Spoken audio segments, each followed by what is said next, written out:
Hey, it's Paul. Welcome back to B&B Talk. Don't forget to do me a favor and hit the subscribe button. Thank you. We should jump right into this episode. It's a quirky one, to say the least. Now, the first thing we see Thomas, and after the kiss, he tells Nicole that he had a reason for kissing her. But Nicole thinks that the kiss didn't have anything to do with her. She thinks that he basically wanted to shut her up because of the subject matter that she was bringing up. Now, Nicole says she wasn't complaining, but she's just assessing Thomas's motives, and Thomas flirts with her a bit. Now after that, they talk about Ridge, and Thomas sort of almost boasts that he'll be better than his dad as a designer. He says it's basically the way Eric taught Ridge evolved to be better than Eric, and so on and forth. So you see that there is a bit of competition, that he does want to, be better than his father. And then Thomas sees that Caroline has posted a picture of her and Ridge, and now he knows they're officially married. So it's a bit of a change of pace on that scene. And after that, we see Katie, and she tells Bill that she's proud of him for supporting Caroline. Now we then see Liam and Steffi, and he asks Steffi if she's sure that firing Ivy was the right decision. Liam loves to waffle, so he's just not quite sure. He said that she could have stayed, and Steffi could have worked exclusively with Quinn, and he could have worked with Ivy. But Steffi says there's no way that could have happened.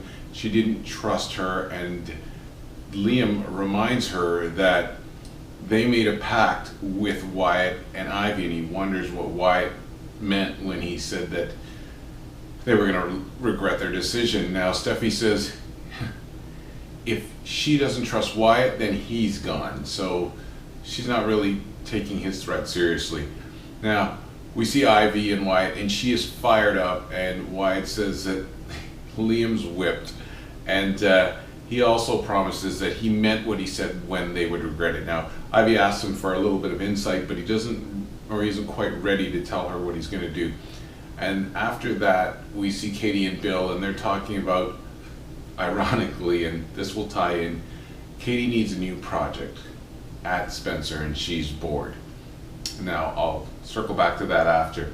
Then we cut back to Caroline, and she's really happy that her and Ridge are married, and she says she actually wants to be married to Ridge for a while before they have kids, so she can enjoy, being newlyweds. And obviously Ridge is okay with that because he needs time. And we then see Wyatt, and he calls Bill up, and he says that he needs to talk to him.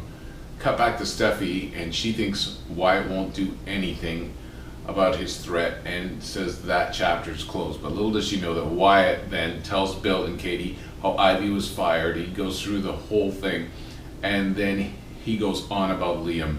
And Bill is trying to get him to cut to the chase, like, what is this about? He said, yes, it's about Liam.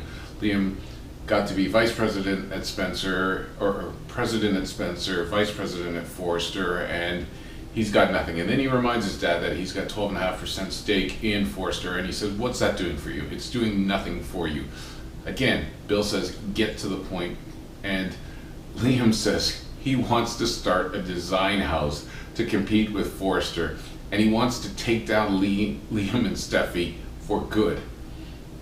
Now, this is kind of goofy, and now that Katie says she needs a project, maybe they'll go ahead with it, but I don't understand. Bill would be working against his own 12% interest by starting a company. He'd actually be going after his son, which I think he likes Liam better than Wyatt anyways. So none of this makes sense, but through the magic of the pen, I'm sure we're going to get to see it, and I don't know how long it's going to take, maybe a month or so, but I'm sure you'll see Liam and I'm sure you'll see Wyatt and Ivy heading up a new company that's going to try to take down Forrester. It's absolutely preposterous, and design houses aren't built that quick. But through the magic of the pen, like I said. Anyways, the last thing we see is Ridge and Caroline, and they celebrate their marriage by making love. It's a big montage of all their other touching moments, and some soft light, and you know what happens after that. At any rate, that's all she wrote for this episode. It's Paul, it's B&B Talk. Don't forget to follow us, and don't forget to follow us on social media, and don't forget to subscribe. Have a great day.